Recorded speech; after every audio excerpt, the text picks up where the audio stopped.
Hey, I hope everybody is doing well. I have a lot of announcements to go over. It's really too much for me to type, so making a video is going to be a lot easier for me. Number one, please mark your calendars for November the 2nd at 7:30 p.m. Okay, we will be having a mandatory softball club dinner, and it is softball club meeting. It's about the softball club dinner. That's November 2nd, 7:30 p.m. in the high school gym. We need at least one representative of each player to be there. Very important that a parent is there for each player. It's going to be concerning mainly our annual dinner that we have in February. It takes a lot of work, a lot of organization, so we need everybody there. Please remember, get your raffle tickets and or money back to me or Coach Gravett by October the 28th. Okay, we need those starting to roll in after fall break is over with. Originally, players, I told you not to use the field this week because we were going to put ryegrass down. Ended up being too wet for us to aerate it and put it down this weekend. So we're going to do that on Saturday. So you are welcome to use the field this week. All right. So again, you are welcome to use the field um, this coming week. Just the last day you can use it is Friday. Okay. So Friday will be the last day you can use it because we're going to aerate and put ryegrass down this coming weekend. I want to turn your attention to the schedule. It should be up on your screen. And just a few things that we need to go over about the schedule. And I'll remind you again and be more specific as our season gets closer. Number one, unless I'm told to by the central office, by our nurse, or by our principal, I do not plan on canceling games due to any type of quarantine situation.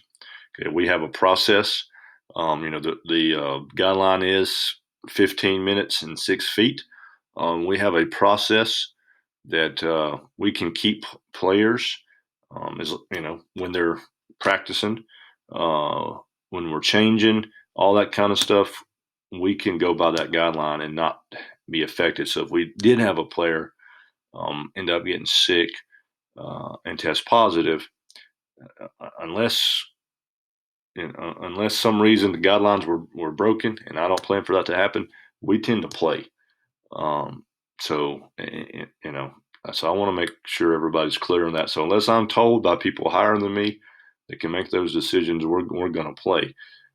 Saying that, if we have take a varsity game, if I have 5 or 6 varsity players that are quarantined and I have a varsity game, we're going to play.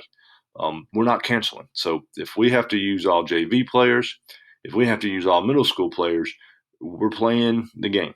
Okay, we're not doing this canceling stuff unless I'm told by people that's higher than me in authority that I have to cancel. We're not going to do that. So the only possible way where we would cancel is if we have all 3 programs playing on the same day, and I have to move JV players up to play varsity and middle school players to move up to play JV. And then I'd have to cancel middle school games. But we have so many players, I don't really anticipate that being a problem, and we don't have many days where we're all 3 playing on the same day, anyways. So I just want to make that clear. Hopefully, we don't get into a situation where we have that. But it is happening all over the states, happening in our county already with different sports teams. So I don't plan on just blinkingly canceling our season for 2 weeks. Saying that, players and parents, it's important that we go by the guidelines that we're given. Okay, I'm not sitting here, saying that we have to agree with the guidelines that are given to us.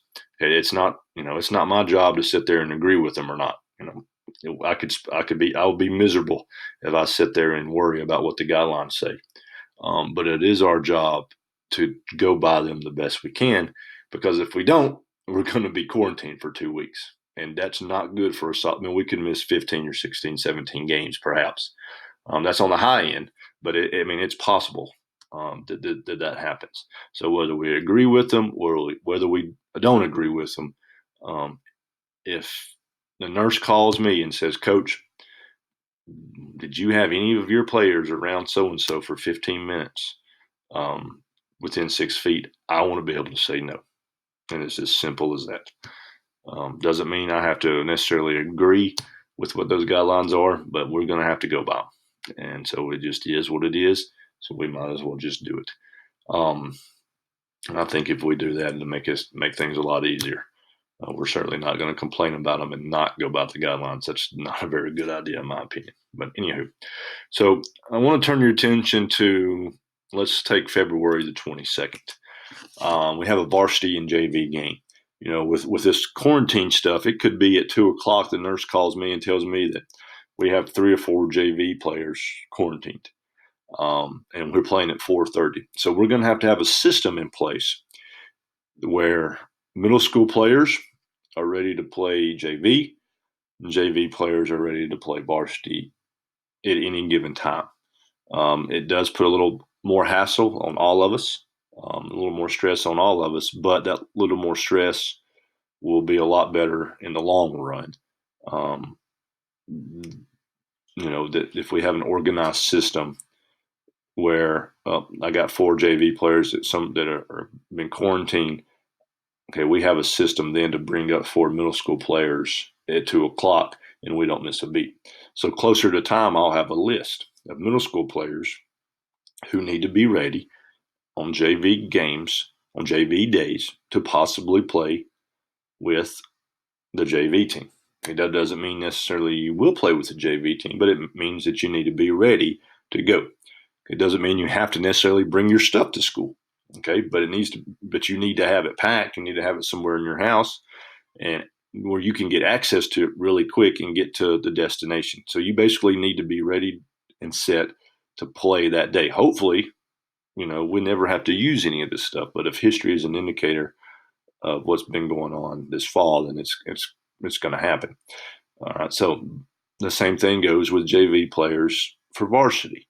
I'll have a list of JV players that need to be prepared to play varsity. Now, this is a little easier because most of our games are varsity JV games.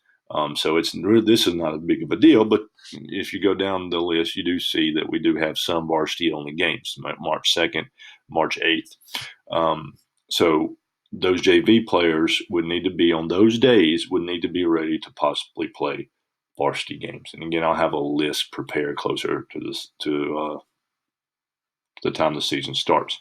It's not ideal, but I think doing it this way is a lot better than, say, February 26th. I get a phone call at 2 o'clock. Hey, 4 of your players are quarantined. Well, besides, going absolutely haywire, we have a system in place where I can contact 4 middle school players and say, hey, listen, you're going to have to play today after the varsity game with JV. So that's going to be a lot better and a lot organized, and that's just what we're going to have to do. Official practice starts on January the 4th. Okay, now this is different than past years because usually we're in school by the time practice starts. We are not in school on January the 4th. All right, so that's just a little side note to keep in mind. January 4th is the first official practice. The first 3 weeks, we cannot use a bat. Okay, so we can basically only throw and only run except for 2 hours, okay, a week. So sort of like we've been doing with the scrimmage, and except for those 2 hours, we cannot do anything. So it'll be basically throwing and condition, and other than about 2 hours of individual work. We're certainly not going to just on January 4th start scrimmaging. Okay, that's not going to be a good idea. After fall break, varsity and JV players, you need to make sure that you can get a ride up to the park. Okay, our field will be aerated, the ryegrass will be put down. So you need to make sure that after school, once a week, after school, like we've been scrimmaging, that you can go up, you have a ride to the park. So that, because we're going to have to utilize the park fields probably throughout the rest of the 9 weeks coming up. Volleyball, as soon as your season's over, expect to start participating with us. We'll have workouts starting back during the 7th period. And then basketball will be leaving. You'll start your season once fall break is over with. Saying that, okay, basketball players, there's nothing that stops you from working out on your own, using the facilities that we have up at the school, from doing what you need to do. Okay, the only rule is you just can't work with coaches. You can use the softball field, you can use softball facilities, the batting cages, the tees. You just can't work with me or any other coach. So those are their rules. I'm gonna go back. The going up to the park will be varsity and JV only after school. But when we start back workouts during seventh period, it will be middle school, JV, and varsity. Hope everybody has a great fall break. If you have any questions, please let me know.